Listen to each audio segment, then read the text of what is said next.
श्री गणेशाय नमः। 14 जनवरी 2026 की एकादशी षटतिला एकादशी है। माघ मास की कृष्ण पक्ष की एकादशी।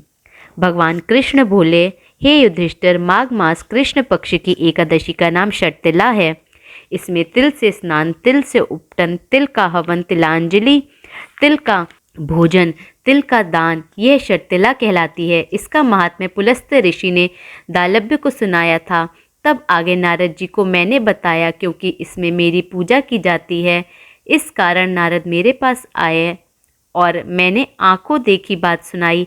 एक ब्राह्मणी थी, वह चंद्रायण आदि व्रत किया करती थी। व्रत करते करते दुर्बल हो गई। व्रतों के प्रभाव से उसके समस्त पाप नष्ट हो गए। मैंने विचार किया, अब यह मरने वाली है, स्वर्ग अवश्य जाएगी, परंतु खाली हाथ जाकर इससे कुछ दान मांग लूं, जिससे स्वर्ग का तोषा भी कुछ बन जाए। मैं वैकुंठ धाम को त्याग मृत्यु लोक में आया। वामन सदृश छोटा रूप बनाकर ब्राह्मणी के द्वार का भिक्षुक हुआ। उसने मुझे मृत्यु पिंड दे दिया। कुछ दिन के बाद उसने शरीर त्याग किया। व्रतों के प्रभाव से स्वर्ग गई और अपने गृह में केवल मृत्यु पिंड को देखा। अन्य वस्तुओं से शून्य था। वह अपने बिगड़े हुए भवन को देख न सकी। शीघ्र मेरी शरण में आकर पुकार करने लगी कि आप अच्छे फलदाता हो, मेरे चंद्राय आदि व्रतों का फल निष्फल कर दिया।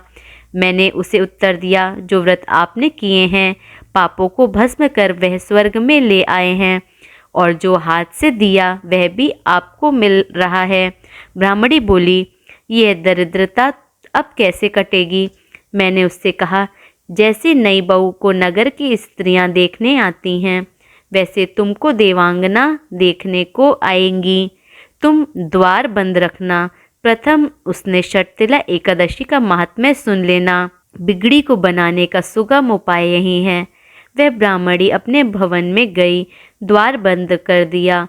देव कन्या दर्शन को आई और कहा, द्वार खोलो, मुख दिखाओ। ब्राह्मणी बोली, पहले मुझे षटतिला एकादशी के महात्म्य को सुनाओ। देव स्त्रियां बोली, बिगड़े हुए भाग्य को संवारने वाली षटतिला एकादशी है। गौ हत्या, ब्रह्म हत्या इत्यादि महापाप करने वाले को भी मुक्त कर देती है। द्वार खोला तो मृत्यु पिंड का आम बन गया। जब व्रत किया तब सारे ग्रह में नंदन बन की विभूतियां प्रकट हो गईं। इस व्रत में एक तिल दान करने से 1000 वर्ष तक स्वर्ग मिलता है। इस दिन मुख्य रूप से तिल पट्टी का सागार शास्त्रों में लिखा है। तिल व खोआ से बनी सामग्री, दूध, फल आदि ले सकते हैं। बोलो एकादशी भगवान की जय।